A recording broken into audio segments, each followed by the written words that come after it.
Nós estamos aqui hoje para conversar um pouquinho sobre esse capítulo 9 do livro Boa Nova, dando sequência ao projeto Boa Nova, cuja proposta é conversar, refletir sobre esses capítulos que são crônicas de Humberto de Campos, envolvendo personagens do Evangelho de Jesus, em especial os apóstolos.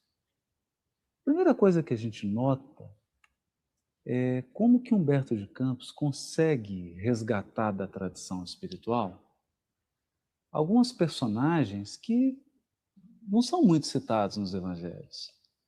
É o caso desse capítulo 9, Velhos e Moços, em que ele traz a figura de um apóstolo, que é chamado Simão, parecido aí com Simão, mas não é o Pedro. Esse aqui é o Simão, o cananeu. Ou, mais tarde, ele é chamado de Simão, o Zelote. Essa referência lá em Atos dos Apóstolos, capítulo 1. Uma referência a esse apóstolo. O que nós sabemos sobre ele? Nada.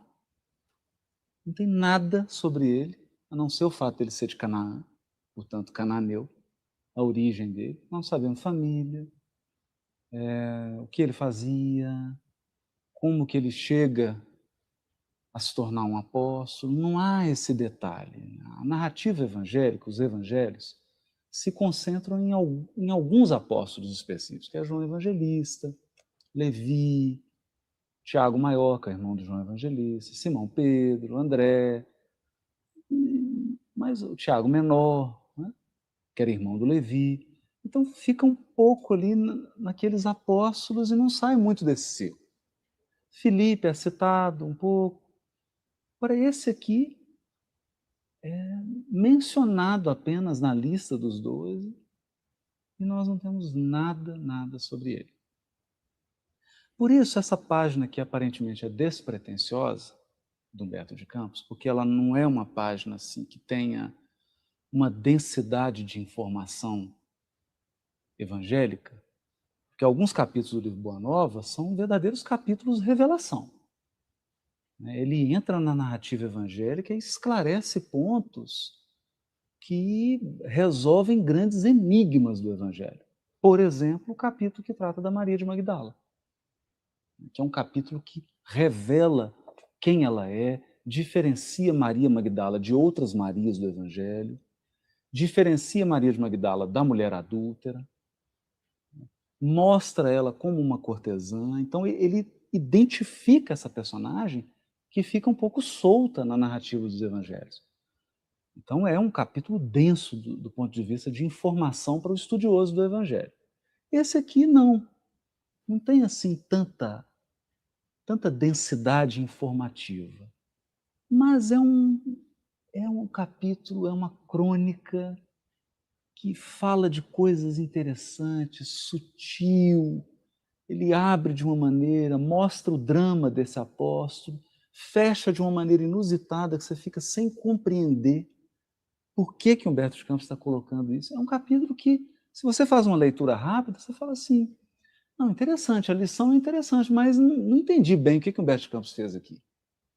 Porque o capítulo encerra com um sonho do Simão Zelote, ou Simão Cananeu, a respeito desses dias de agora, né? Da regeneração do mundo, Jesus falando sobre a posição dele, como que o mundo se curvaria à lição do Cristo, à autoridade de Jesus, e a gente fica falando assim, não entendi esse fim, esse final não deu para entender.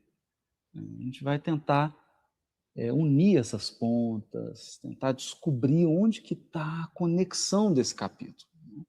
Mas o mais importante aqui, nesse momento inicial, é a gente entender que esse Simão era bem velho, ele era de uma idade, ao que tudo indica aqui, até mais velho do que Simão Pedro. Né?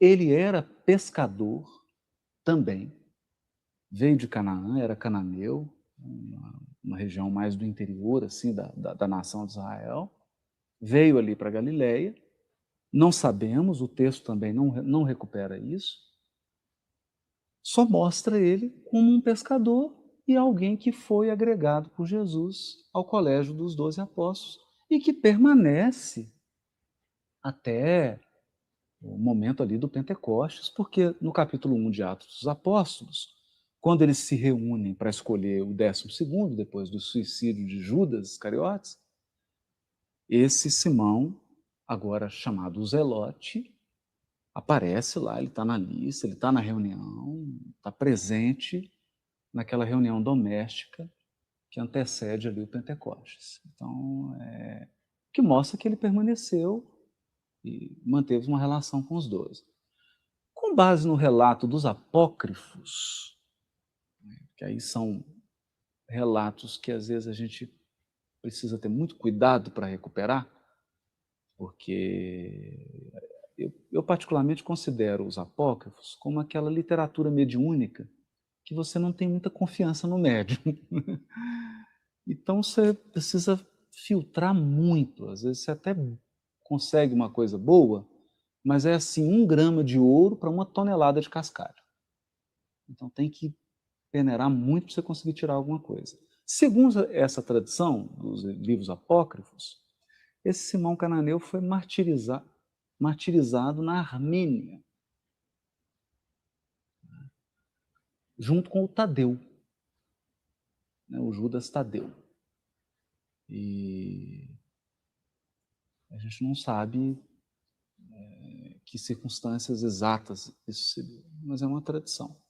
Muitos realmente foram ali para aquela região do Oriente e acabaram levando o evangelho para aquelas áreas todas, né? Então essa seria a história do Simão Cananeu.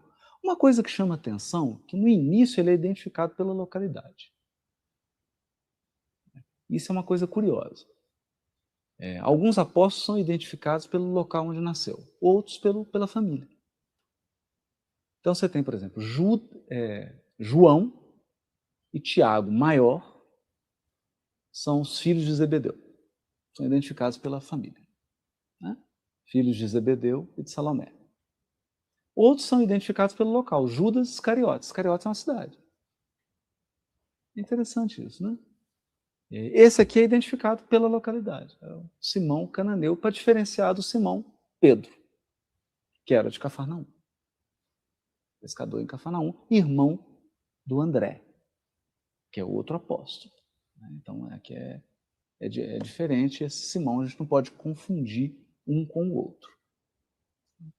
O que chama a atenção agora, no início, é por que ele é, no final do Evangelho, chamado de Zelote. E aqui a gente precisa entender algo que é muito importante. O judaísmo ele não era um bloco monolítico. O judaísmo era plural.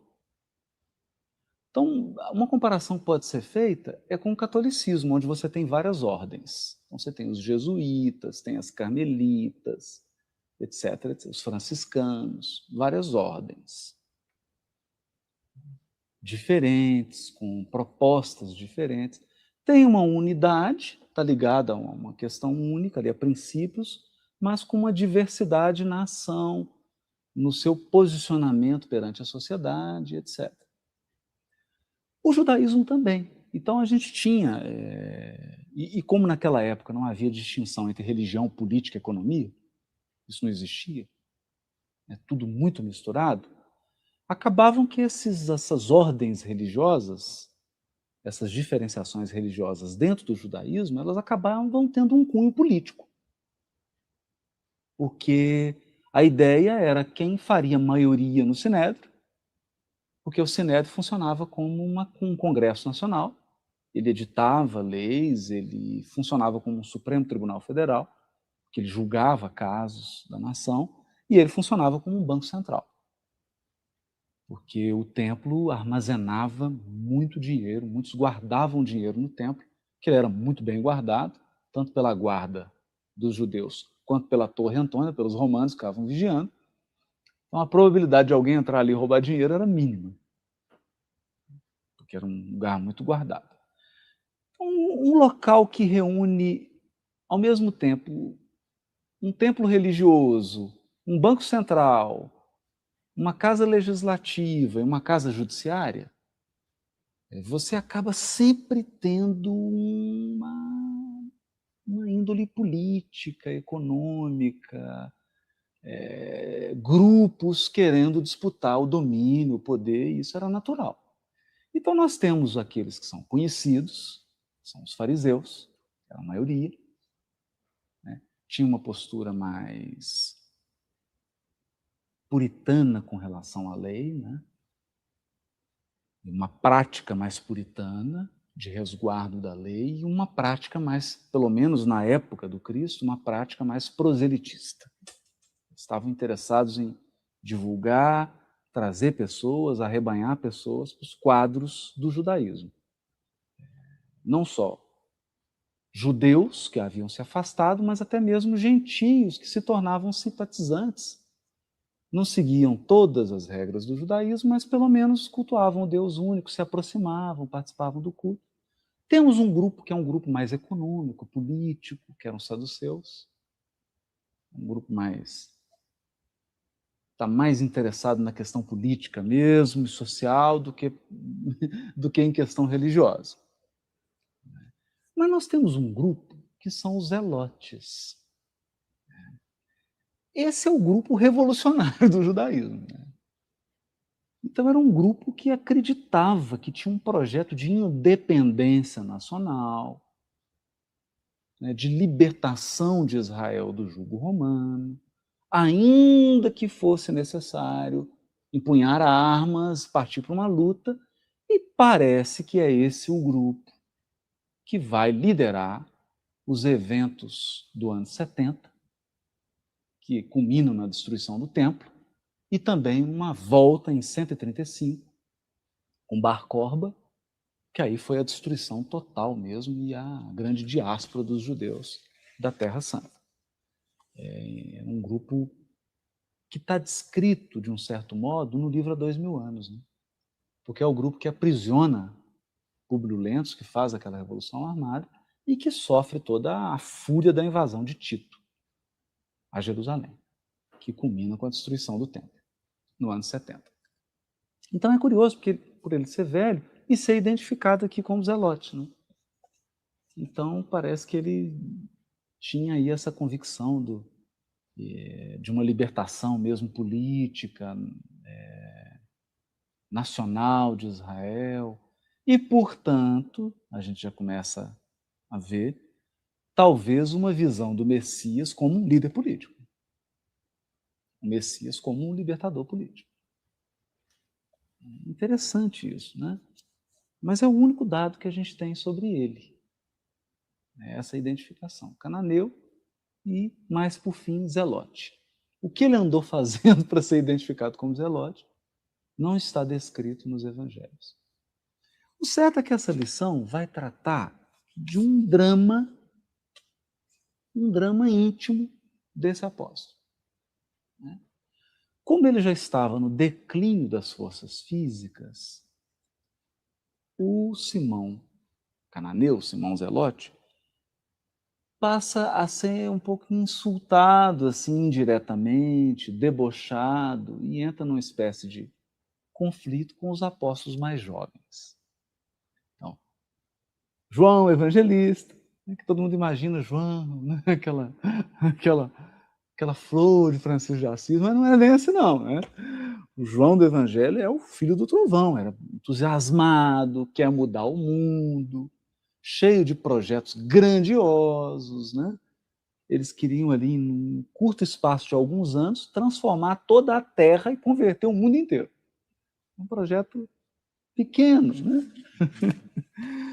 E o irmão, a mesma coisa. Né? O irmão, a mesma coisa. O Tiago, maior. Só que aqui nós temos um fato, o Tiago Maior é o segundo mártir mais conhecido, depois de Estevão.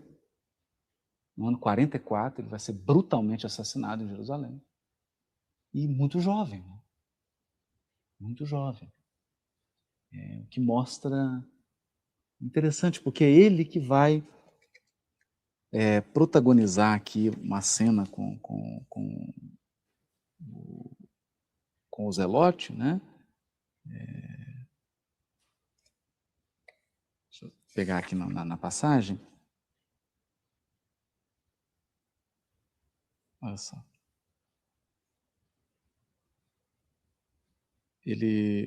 O Tiago, filho de Cleófas, ele estava lá falando com alguns jovens, tentando fazer um movimento juvenil, né?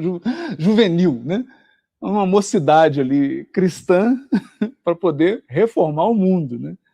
E aí, quando o Simão Cananeu vem andando na direção dele, ele diz assim, que, olha, para você ver, o Simão não vai poder ajudar, porque ele já está sem força nenhuma, já está velhinho e tal. Mas como Jesus já tinha conversado com ele, aí ele fala assim, Tiago, meu irmão, será que o Espírito tem idade? Se Deus contasse o tempo como nós, não seria ele o mais velho de toda a criação? E que homem do mundo guardará a presunção de se igualar ao Todo-Poderoso?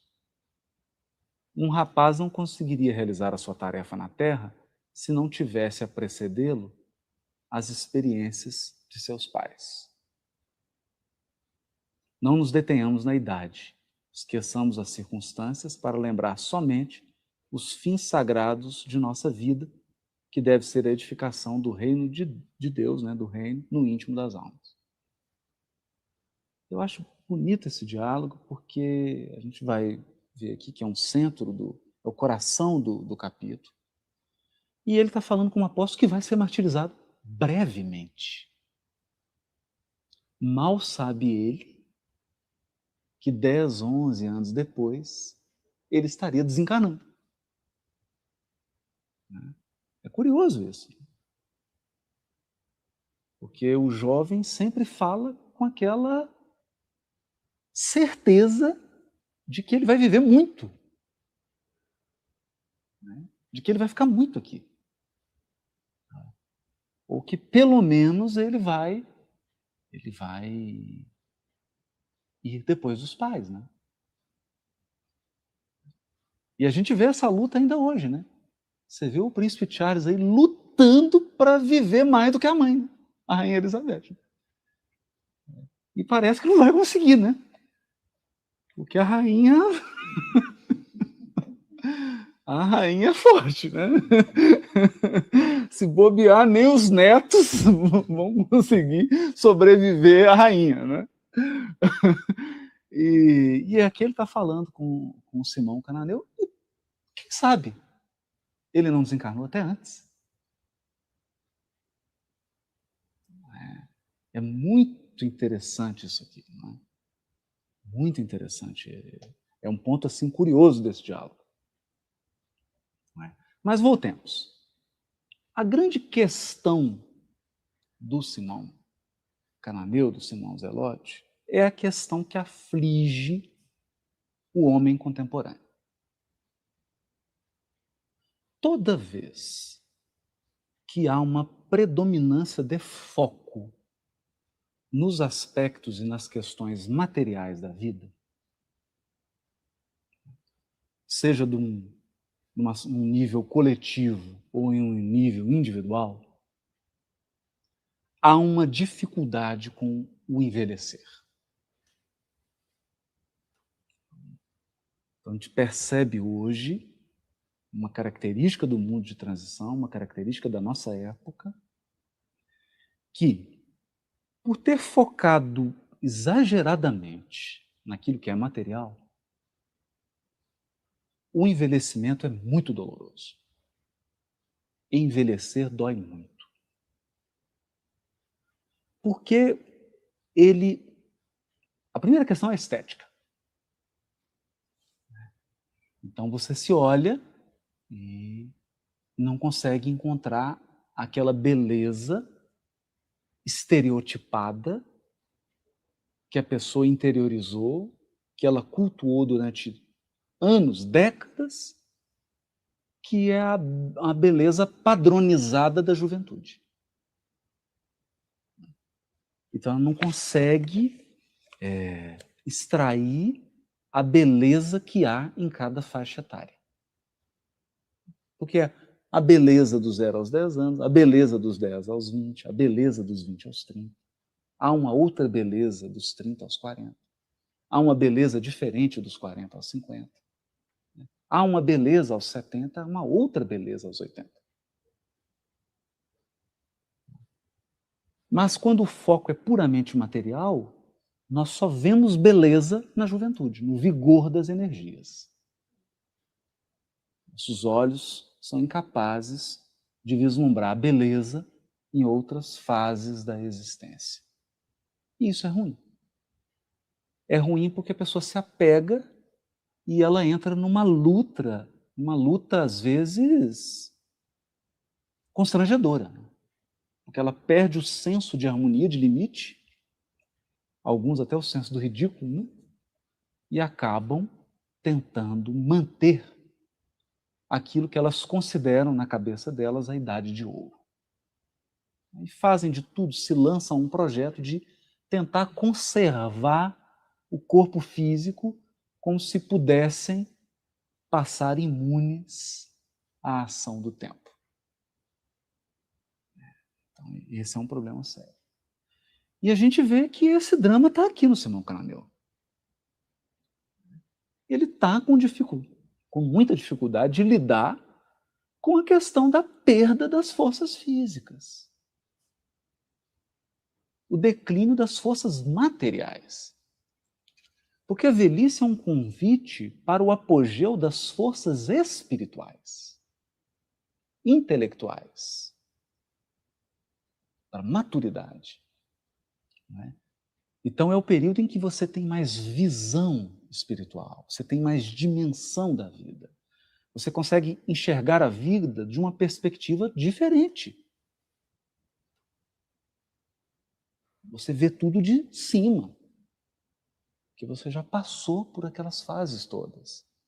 Então, o seu alcance, o seu senso de relatividade das coisas é muito maior que o de um jovem de 18 que está em plena viagem, em plena força física.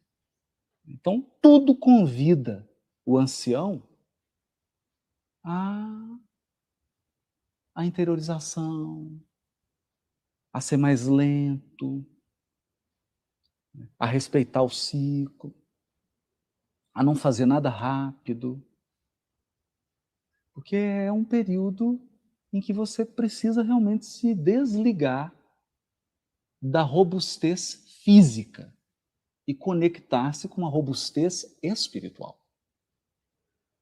E essa é uma dificuldade do Simão Cananeu. E considerando que ele é chamado de zelote, então você vê que é alguém que já tem uma tendência a se vincular, a confiar no poder da força.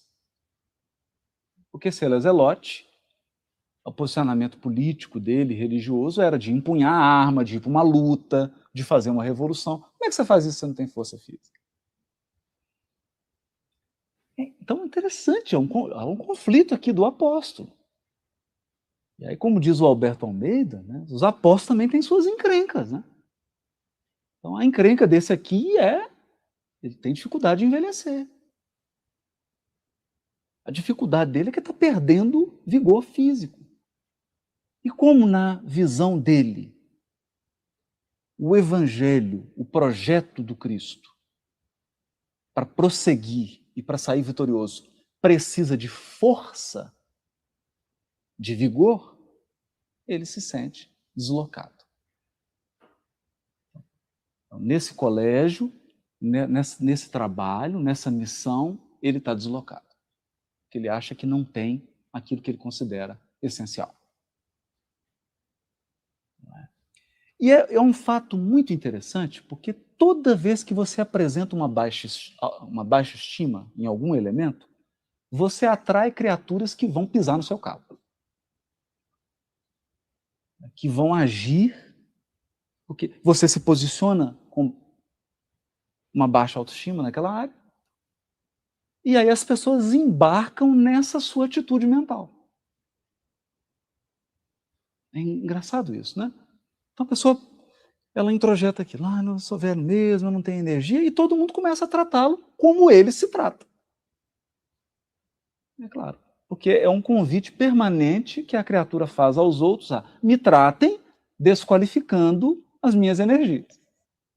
E era exatamente isso que acontecia. Quer dizer, os apóstolos jovens estavam sempre dando uma alfinetada, a gente vê aqui, no Simão Cananeu.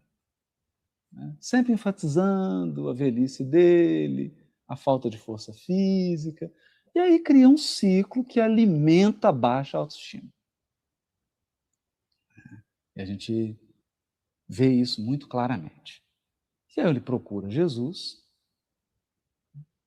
e antes dele falar, Humberto de Campos retrata muito bem aqui, Jesus já identifica o quadro mental dele, né? Já percebe. E começa a deslocar a visão de Simão Cananeu para outros aspectos, que são muito importantes. Eu penso que até nós espíritas, até no meio espírita, isso é muito comum. Né? As pessoas chegam às vezes, né? Hoje nem tanto, né? Hoje não mais. Mas chegar e falar assim, oh, você é tão jovem. Hoje já está diminuindo já, né? Mas você é tão jovem, né? E às vezes eu respondia assim, você está olhando para o corpo ou para o espírito?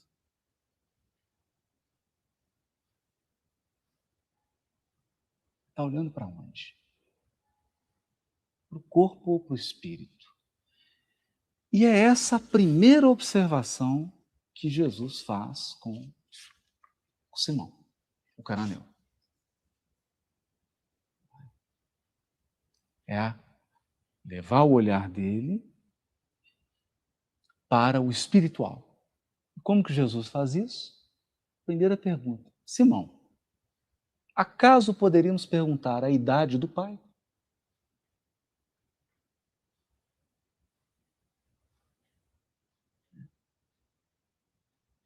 Então, quem é o mais velho da criação? É claro que é uma pergunta, Jesus aqui. Se fôssemos contar o tempo na ampulheta das inquietações humanas, quem seria o mais velho de todos nós?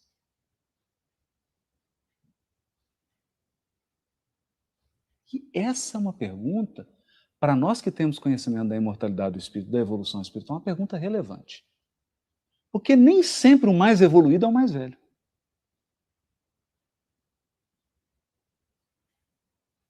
Porque nós temos uma questão de estacionamento espiritual.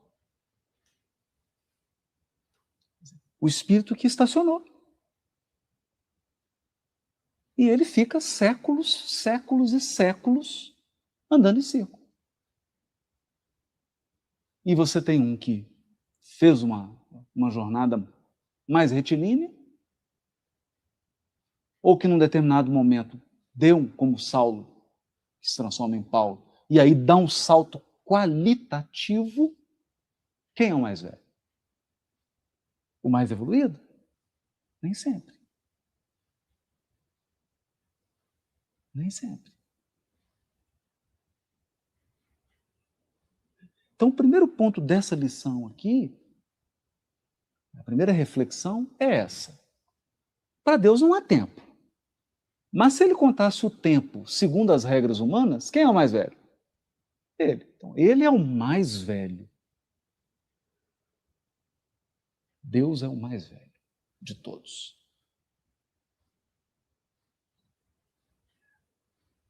É o que tem mais tempo, mais experiência. Experiência absoluta. Isso é maravilhoso. Maravilhoso. Porque isso nos leva aos atributos de Deus. O Todo-Poderoso, o mais poderoso do que todos os jovens juntos, porque Deus tem o vigor, a energia e o poder infinitamente superior ao de todos os jovens, é o mais velho. Então, age sempre no tempo certo, age devagar, com sabedoria, no momento certo, sem alarde, sustenta toda a criação sem assessoria de imprensa, sem propaganda, se esconde. É o grande sustentáculo da criação. E com relação ao espírito, para a gente pensar um pouquinho nisso, né? Quem é o mais velho? O André Luiz dá uma equação. Eu acho essa equação aqui muito interessante. Essa equação está no capítulo 1 do livro Mecanismo da Mediunidade. Quando o André Luiz vai falar do campo mental e das ondas geradas por essa conjugação de pensamento, sentimento, né, emoção, ele fala que há uma graduação, então há uma gradação, uma escala evolutiva, e para você definir qual o nível que o espírito está, você tem que fazer um gráfico. São duas coordenadas. A primeira é o tempo de evolução, que revela o quanto a vida já deu àquele espírito. Olha que interessante. O quanto a vida já deu. Porque na medida que ele é criado, simples e ignorante, ele só vai recebendo recursos, isso demanda tempo. Então esse é o tempo de evolução. É o que ele recebeu da vida. Que são as oportunidades igualitárias que Deus vai dando a todos os espíritos. Mas isso não define a posição evolutiva. Quer dizer, há quanto tempo você foi criado? Isso não define.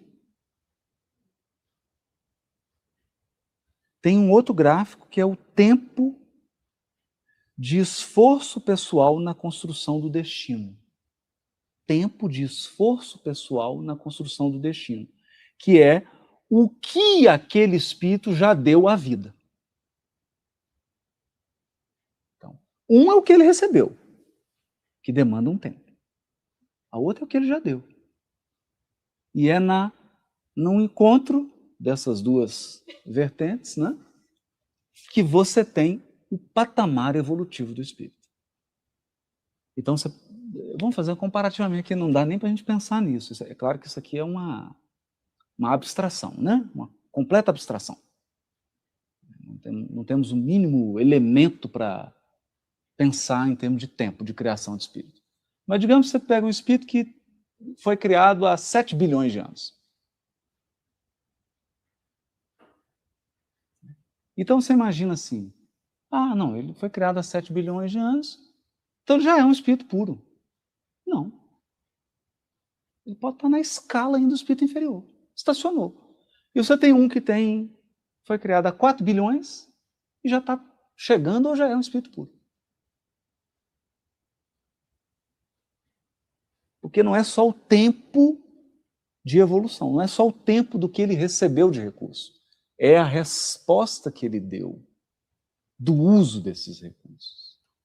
O que ele deu à vida. Não só o que ele recebeu da vida, mas o que ele deu à vida. Isso vai definir o patamar evolutivo. Então isso nos leva a pensar, por exemplo, que nós podemos ter o Cristo entrando em contato com espíritos que são da idade dele.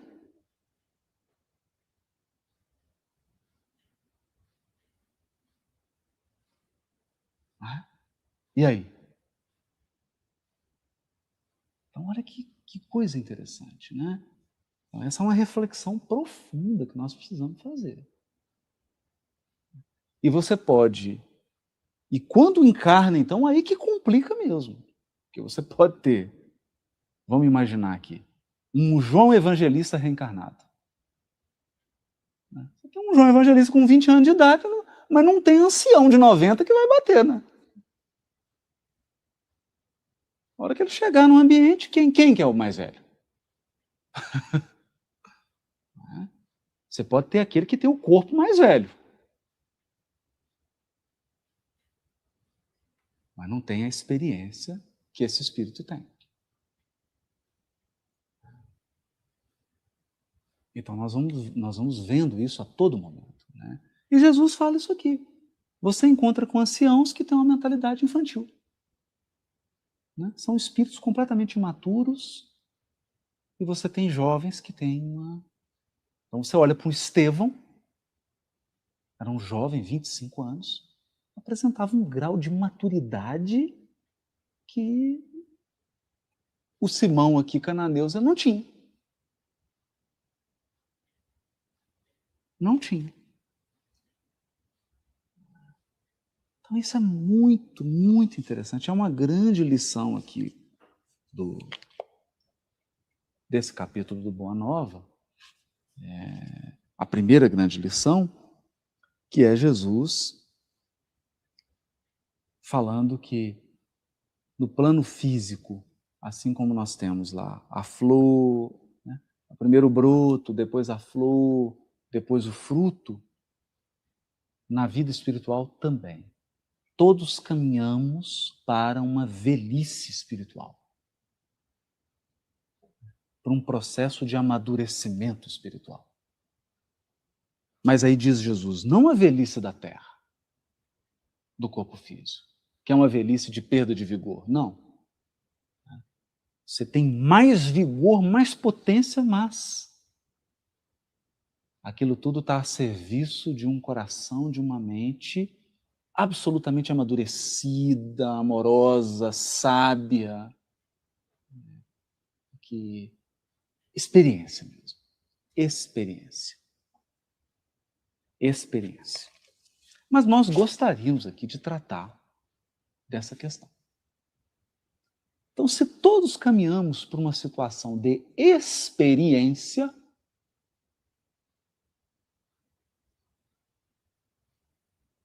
como essa experiência pode ser conquistada?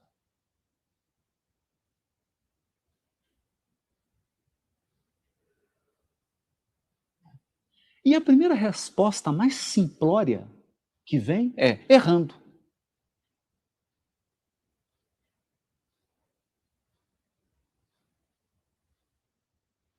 A experiência só pode ser conquistada se você errar, se você cometer o erro. Bom, acontece que os espíritos, no livro dos espíritos, quando Kardec pergunta assim, então todos os espíritos têm que passar pela fileira do mal? Eles respondem, pela fileira do mal não, pela da ignorância.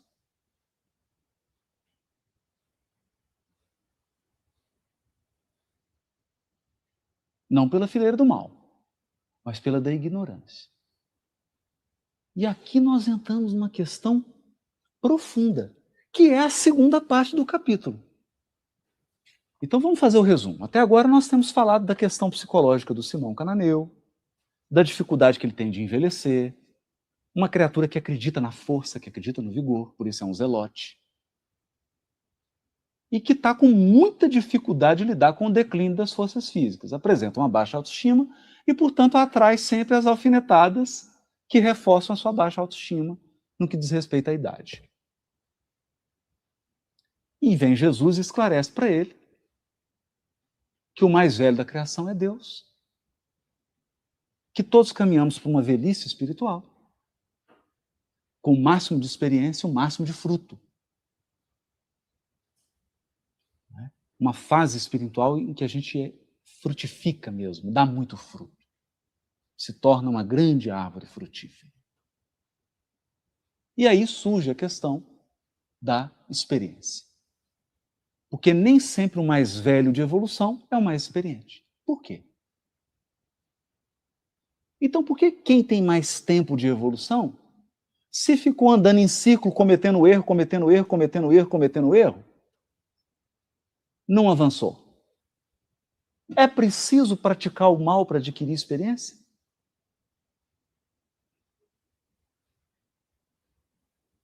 Ou a experiência é conquistada quando você sai da ignorância para a sabedoria? Sai da ignorância para a sabedoria. Mas como você sai da ignorância para a sabedoria? Então, essa questão, assim, respeitando quem pensa diversamente, eu acredito que é a tônica do capítulo. E vou dizer por quê. Porque o capítulo termina de uma maneira inusitada. Simão Cananeu tem um sonho. Nesse sonho ele se encontra com Jesus. Jesus o leva para uma colina, a mais alta colina de um tamanho imensurável. E dessa colina ele vê o mundo inteiro. Todas as nações, todos os mares, todos os continentes. Mas quando ele começa a olhar, ele vê que a sua visão não é do presente. Jesus está mostrando para ele o futuro.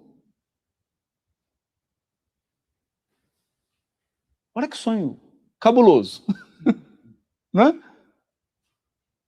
Mas, você fala, mas e o futuro? Que futuro? É um fato curiosíssimo. Nesse futuro, sonho. O que ele vê nesse futuro? Ao lado de seu deslumbramento passava a imensa família humana. Todas as criaturas fitavam o mestre, com os olhos agradecidos e refulgentes de amor. Então, a humanidade inteira olhando para Jesus e com o olhar cheio de amor e agradecidos. E as crianças desse novo mundo, ou seja, os mais jovenzinhos, chamavam Jesus de o amigo fiel.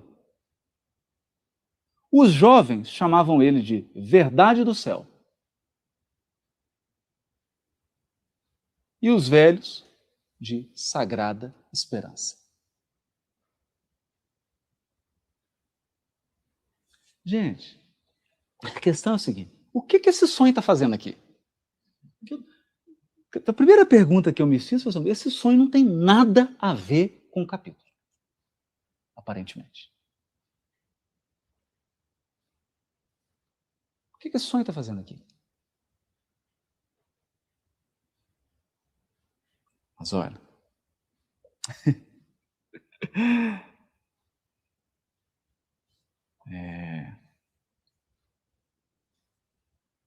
esse sonho é o cerne da lição. É o cerne da lição. Então vamos lá, aqui nós vamos ter que ter calma. Tem que ter muita calma. A sabedoria de Deus colocou na criação, ao menos no plano em que nós estagiamos, os opostos.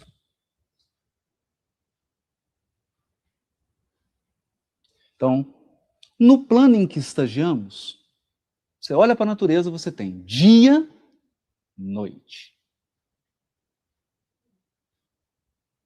Moço, velho. Homem, mulher. Fogo, água. Terra, ar. Duro, macio, suave. Rígido, flexível.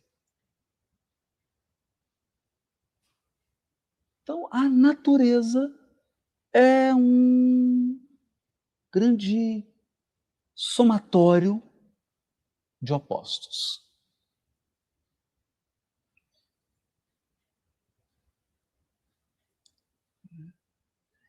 E qual é a primeira atitude da ignorância?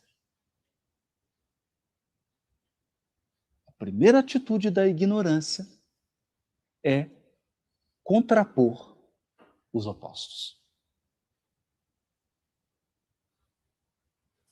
É criar uma oposição. O homem e a mulher. São opostos. Você opõe. Opõe no sentido de digladiar. Opõe no sentido de que são realidades que têm que se chocar.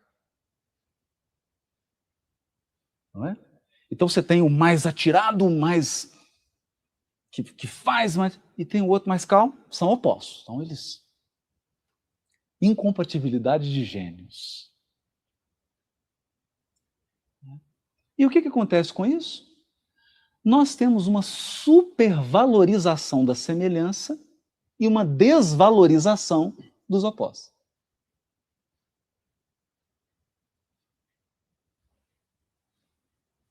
E, geralmente, a providência divina, ela sempre nos cerca de opostos. E nós estamos sempre buscando a semelhança. Muitas vezes fugindo ao dever, muitas vezes rompendo laços, violando circunstâncias divinas, em busca de um suposto semelhante.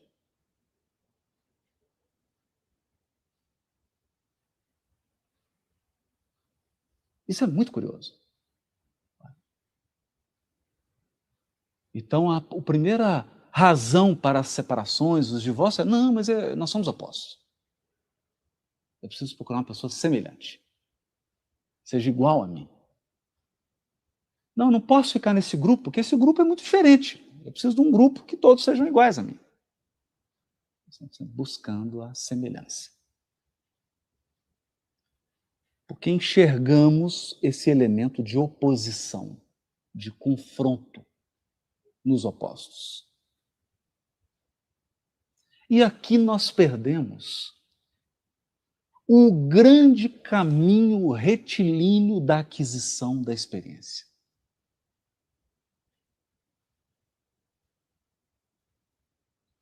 Porque para adquirir experiência, você não precisa passar pela fileira do mal, mas você tem que sair da ignorância para a sabedoria. E como você sai da ignorância? Entendendo o aspecto de complementariedade.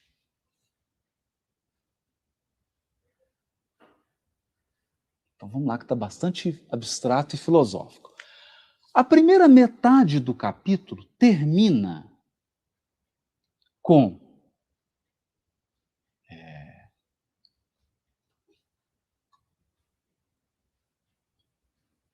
o Simão Cananeu conversando com o Tiago e falando para ele: um rapaz não conseguiria realizar a sua tarefa na terra se não tivesse a precedê-lo as experiências de seus pais. Não nos detenhamos na idade, esqueçamos as circunstâncias para lembrar somente os fins sagrados de nossa vida, que deve ser a edificação do reino no íntimo das almas. O filho de Alfeu escutou-lhe as observações singelas e reconheceu que eram ditas com uma fraternidade tão pura que não lhe chegavam a ferir nem de leve o coração. Admirando a ternura serena do companheiro e sem esquecer o padrão de humildade que o mestre cultivava, refletiu um momento e exclamou comovido: tens razão. O velho apóstolo não esperou qualquer justificativa de sua parte e, dando-lhe um abraço, mostrou-lhe um sorriso bom, deixando perceber que ambos deviam esquecer para sempre aquele minuto de divergência, a fim de se unirem cada vez mais em Jesus Cristo.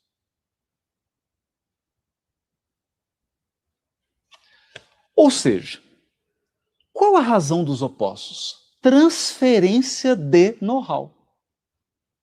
Transferência de sabedoria. Aporte evolutivo. Então, por que o homem é colocado ao lado da mulher? E a mulher ao lado do homem? Porque precisa haver um aporte de aquisição evolutiva. O espírito feminino, que tem longa experiência em determinadas áreas da evolução espiritual, aporta essa experiência ao homem, que precisa dessa experiência, mas não precisa cometer erros. Imagine que essa é a dinâmica da união dos opostos. Aporte de experiência. Você sai da ignorância para a sabedoria. E não é cometendo erro que você vai sair da ignorância. Porque você pode ficar andando em si, cometendo os mesmos erros que você cometeu há 20 reencarnações e permanecer na ignorância. Permanecer na ilusão, que é pior. Permanecer na ilusão. Cometer um erro ou se lançar uma experiência não é sinônimo de sair mais experiente no final. você pode sair mais endividado, mais iludido ainda e frustrado. Então, o grande conflito filhos e pais reside aí. Quer dizer, os pais não compreendendo que precisam dar esse aporte e que precisam receber dos filhos o aporte do vigor. Então tem que haver uma troca ali. Há uma troca. Não é? Porque os filhos representam renovação, regeneração, repaginação, convite ao transformismo, convite a não esclerosar, a não enrijecer, a manter-se maleável, mas os pais são um convite para os filhos para quê? Moderação, otimização, não reinventar a roda,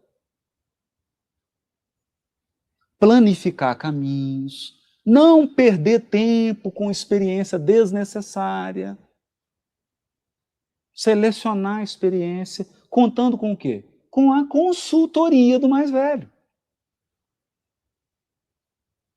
Então, essa é a dinâmica evolutiva. E aí alguém vai se perguntar, nossa, então está fazendo mais sentido. Por isso eu tenho o velho e o moço. O homem, a mulher, o homem. Não é? Por isso eu tenho o mais sereno ao lado do mais atirado. O mais atirado do lado do mais sereno.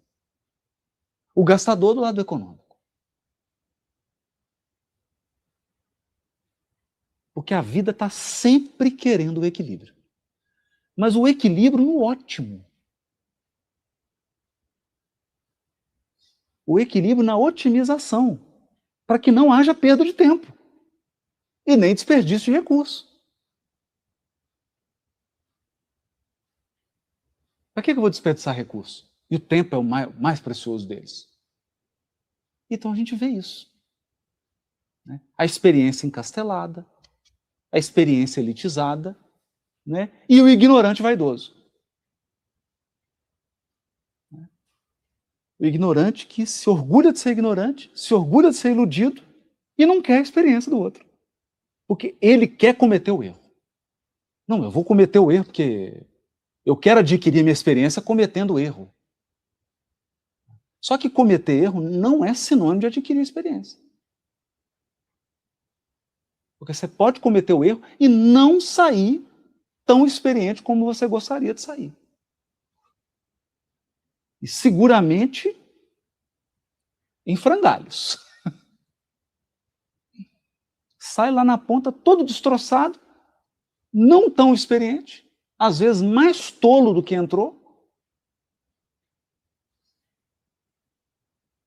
quando poderia ter se beneficiado desse recurso, porque o espírito, todos passam pela fileira da ignorância, não do mal.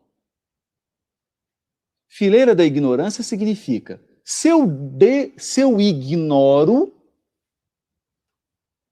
eu busco quem não ignora.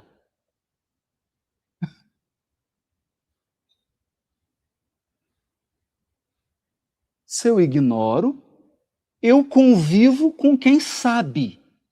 Não é assim? Né? Então chega um indivíduo, sabe nada de filmagem.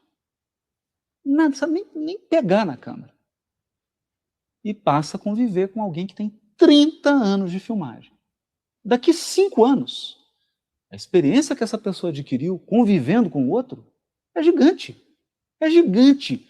E eu pergunto, se ele estivesse sozinho cometendo erro, ele chegaria a essa experiência? Chegaria, Cláudio? Não. Não chegaria. Não chegaria.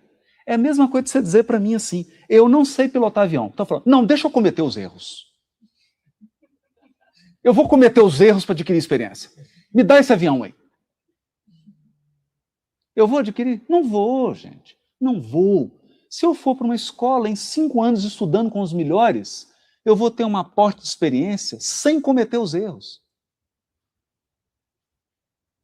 De jogar um avião no chão, de morrer, de perder o corpo. Né? Então, esse é o grande sofisma filosófico que está em jogo. E o problema desse sofisma filosófico, e aqui nós vamos entender o sonho. Qual que é o problema desse sofisma filosófico? Não, peraí. Deixa eu cometer meus erros. Qual que é o problema desse sofisma? Que eu afasto Jesus.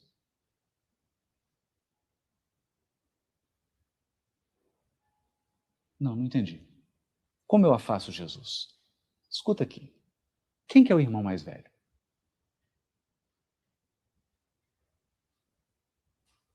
Na Terra. O irmão mais velho, o mais experiente, é o governador espiritual da Terra. É o Cristo. Por isso que ele recebe, no Livro dos Espíritos, na questão 625, o título de guia.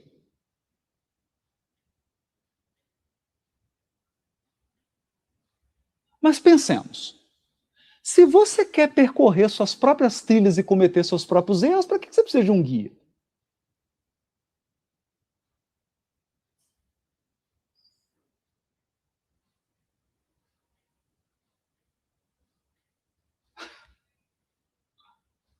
É evidente que nós não estamos dizendo que não haja misericórdia divina, não haja um amor, é claro.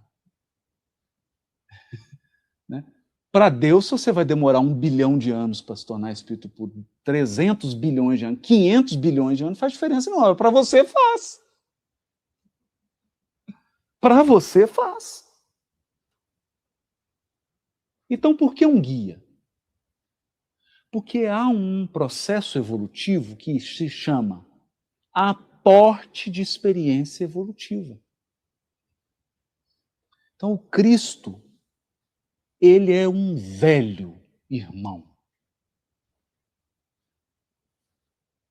Um velho irmão que vem nos guiar. Por isso, o capítulo se encerra com um sonho de Simão Cananeu, vendo a família humana, crianças, jovens e velhos, focando em Jesus, que é o mais velho da Terra.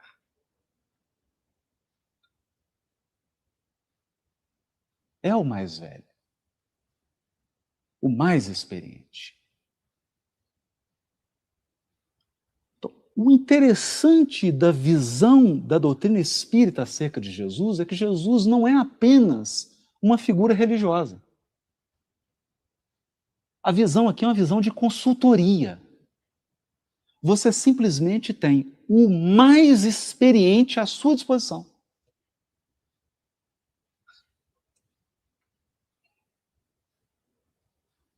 Para que você possa fazer o quê? Otimizar o seu processo evolutivo. Otimizar. Por isso ele é guia, por isso ele é modelo. Um modelo de conduta. Então, toda vez que num quadro, num lance evolutivo, eu opto por não seguir o Cristo, eu estou perdendo tempo. E estou correndo um alto risco de repetir a experiência para sair delas, talvez não tão experiente quanto eu gostaria. Porque eu posso estar sobre o campo da ilusão.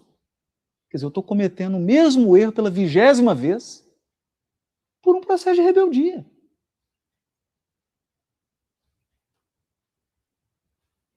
Um processo de rebeldia. Não se trata mais de ignorância. Porque eu sei que aquilo é um caminho errado. Eu sei que aquilo vai trazer sofrimento. Mas eu estou rebelde. É um vício. Um vício do sentimento, um vício da emoção, um vício espiritual. Você não está mais saindo da ignorância para a sabedoria. Você está enroscado num vício emocional. Então você vai repetir aquela conduta porque você está viciado.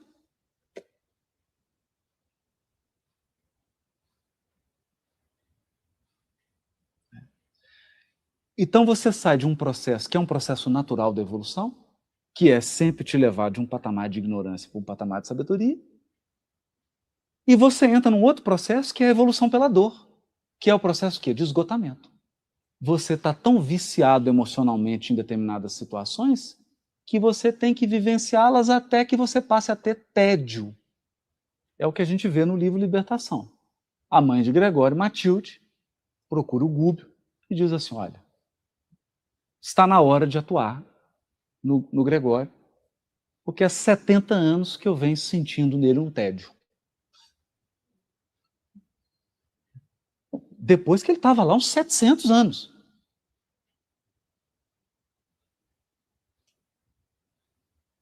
O sujeito ficou séculos. Ele tinha 70, depois de uns 700, que ele começava a apresentar tédio. Quer dizer, é óbvio que esse não é o processo evolutivo desejável. Porque senão Jesus não teria vindo aqui. Não haveria sentido Jesus ter vindo aqui trazer um evangelho. Nos deixaria dando volta em ciclos durante milênios até todo mundo ficar entediado, cheio de débito, cheio de dor, e crescesse, evoluísse. Não é essa a proposta. A proposta do evangelho é uma proposta que Honório Abreu adorava, que é da evolução consciente. Uma evolução consciente, nós nos voltamos para a figura do precursor, do João Batista. E agora, cada vez fica mais claro para mim por que o evangelho começa com a figura rude do precursor. Porque é preciso haver uma tomada de posição. Senão o evangelho fica só na superficialidade. E a tomada de posição do precursor é, ele chega, a primeira coisa que ele fala, arrependei-vos. Porque se você está satisfeito com os seus desejos,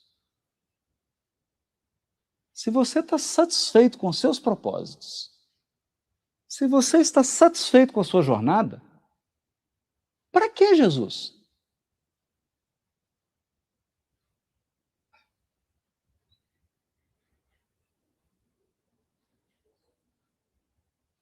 Para que um guia? Você chega lá com o mapa, o GPS. Não, eu conheço o caminho, já estou com o GPS aqui, já pus no Waze. Vou chegar. Para que guia? Para que guia? Você está num processo de autossuficiência. Então a primeira coisa que João Batista fala é, arrependei-vos, pois é chegado o reino dos céus. Então um processo de arrependimento. Só que a gente encara o processo de arrependimento como uma crise. Está lá chorando, batendo a cabeça, chorando. Não, isso não é arrependimento. Isso às vezes pode ser desespero. Arrependimento é diferente. Arrependimento é um sentimento que lhe vem dizendo assim, olha, cansei, não dá. Quero coisa melhor. É um arrependimento no sentido de que eu olho para o que eu fiz, eu olho para o que eu estou fazendo, para a maneira como eu penso, e eu falo assim, eu estou insatisfeito com isso. Há coisa melhor que isso. E aí você se arrepende. E aí ele diz assim, endireitai as veredas, que as veredas são os caminhos, essas vias que a gente pega, para ficar andando em círculo. Para ficar andando em ciclo, repetindo 20, 30 encarnações, a mesma coisa. Mesma coisa. A gente vê isso de uma maneira, assim, muito emblemática, se você comparar o livro 50 anos depois com o livro Renúncia. Porque são os mesmos espíritos, a mesma família, não é? Exceção feita de um espírito, que é a Célia, que vem como Alcione, todos os outros estão repetindo. Agora, é triste, né? Porque um se passa no século IV, o outro no século XVII.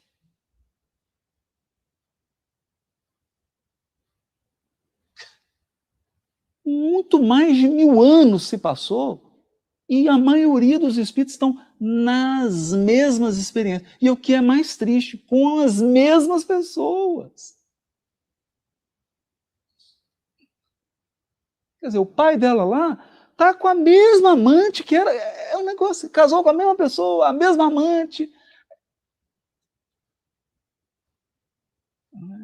Aí você fala, não pode ser isso o caminho da experiência. Não pode ser isso. O caminho do envelhecimento espiritual.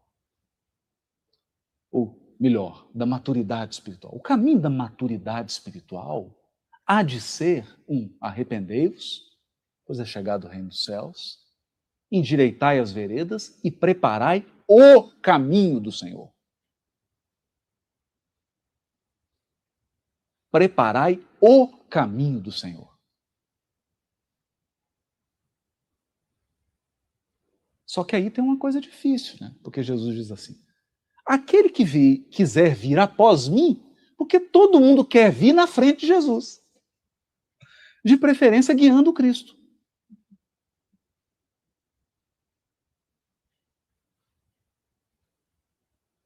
É o que a gente vê isso, né?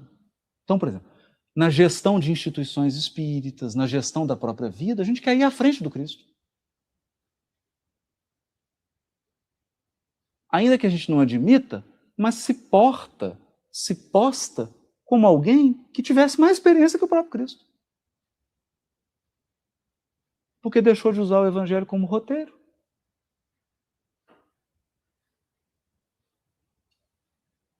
Então, Jesus, aquele que quiser vir após mim, para me seguir, porque o guia é ele, tem que tomar a própria cruz. Então, tem que suportar um conjunto de disciplinas, de deveres, um de sabor, uma soma de sacrifícios, que significa preparar o caminho, seguir o caminho. Porque se você seguir só o que é prazeroso para você, você vai repetir. Então eu acho bonito, por exemplo, naquele poema do Abacuntá, que ele fala assim, que depois que ele chega no mundo espiritual, né, que ele se libertou da algema, a mais pesada do que qualquer algema de ferro, né, que é a algema da ilusão. E hoje ele é escravo por vontade própria de um Senhor, que é o processo do velhos e moços. A mensagem, nos parece, ela termina dizendo assim, nós somos moços. Ao encalço de um grande ancião, do nosso ancião, do nosso irmão mais velho, que é Jesus. Parando de enxergar o oposto como oposição, mas como complementariedade. Então eu passo a amar o que é diferente no sentido de que ele vai diminuir minha ignorância.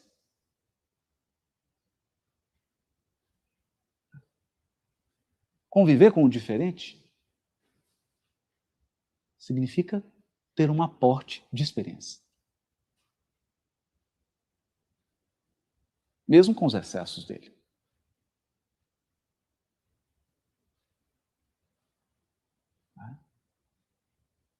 Porque se equilibra. Os excessos dele e os meus, e o encontro dos opostos vai para o equilíbrio.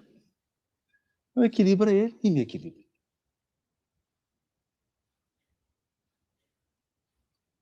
Do contrário, eu teria que cometer meus excessos para depois cometer os dele.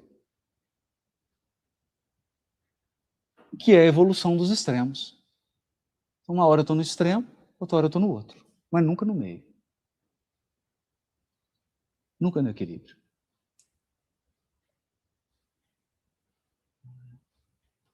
Então nos parece que esse sonho do Simão Cananeu encerra o ápice da lição. Nós temos um ancião maior que Deus, o mais velho de toda a criação. Mas na terra, o mais velho, que é nosso irmão mais velho, que é guia, que é modelo. Ele, não ninguém, nenhum encarnado, nenhum guru, nenhum orientador, ele, o Cristo, guia. Mas, para usufruir dessa preciosidade de experiência do Cristo, precisa abrir mão da própria.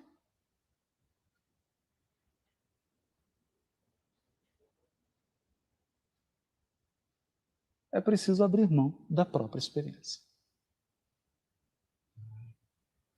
Então, nos parece aqui que a mensagem é um grande convite. Um grande convite a mergulhar no Evangelho, a seguir o Cristo, e a mergulhar na revelação com um espírito de mocidade, de juventude. Em que sentido? Coração aberto para receber e aprender. Entendendo a complementariedade. Quando a gente entende essa complementariedade, quando eu me coloco em relação ao Cristo assim, eu me torno um melhor pai, uma melhor mãe, um melhor avô, uma melhor avó, um melhor diretor de empresa, um melhor gerente. Porque eu entendi o processo dos velhos e moços. Sempre, porque não é uma questão de idade, né, cronológica. Sempre vai ter um menos experiente e um mais experiente. Não precisa nem ser genial, não. Às vezes é só o tempo mesmo, né? Não é porque você é um gênio. Às vezes é só porque você tem mais tempo. Não chega um novo lá, você não é genial, mas você tem mais tempo. Você tem mais tempo. E a vida que foi programada para seguir esse ritmo delicado e harmonioso. Quantos filhos poupariam sofrimento se fossem capazes de ouvir os pais?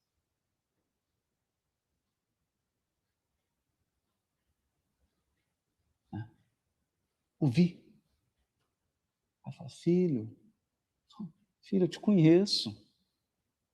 Não vai por aí, né? Não faz isso.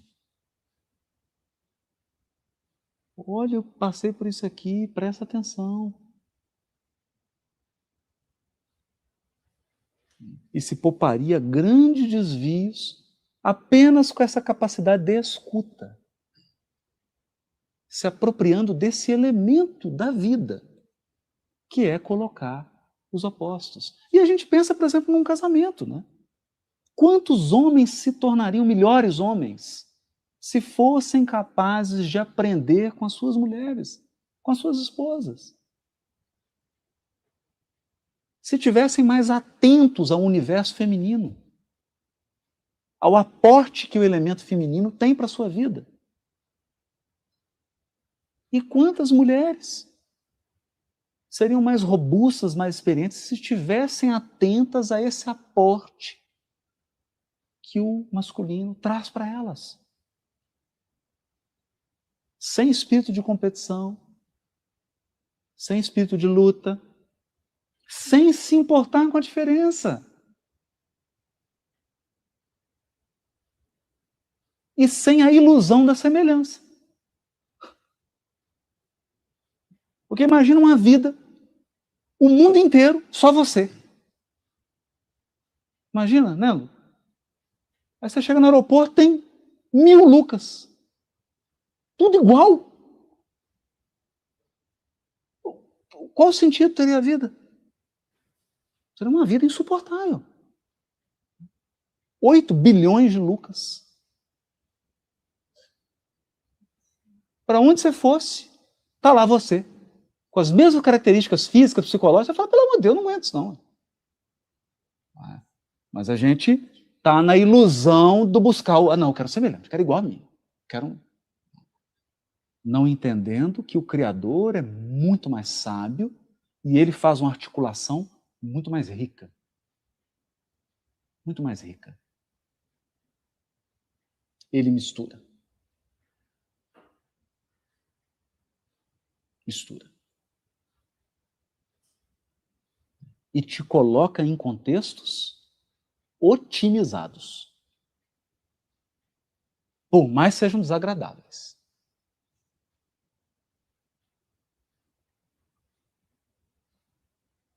Mas contextos otimizados.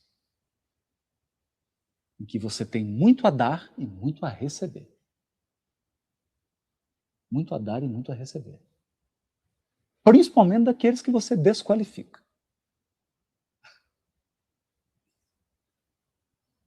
É a dinâmica do velhos e moços. Mas é uma dinâmica que caminha para uma estrutura última, que é a estrutura, o Cristo de Deus e nós. Para que um Cristo? Para que um Cristo? Para que a figura de um Cristo planetário? Se não para ser esse velho irmão, ou esse irmão velho,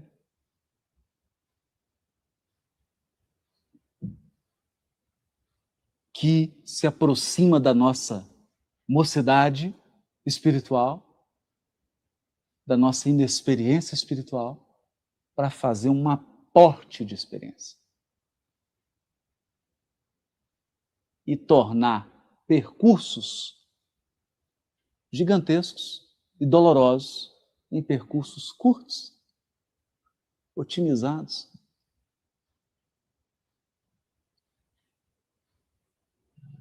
Então a gente acredita que esse é o grande sonho, o sonho de uma humanidade que reconheça o irmão mais velho. De uma humanidade que um dia vai parar de acreditar que experiência vem de erro, para acreditar que a experiência vem da convivência com o mais experiente. Porque a convivência com o mais experiente nos tira da ignorância e nos leva para a sabedoria. Nem sempre o erro faz isso. Pode até fazer, mas é raro. É raro. Sendo que alguns erros podem comprometer profundamente muitas vidas. E aí a gente não vê sentido nisso. Não vê propósito nisso.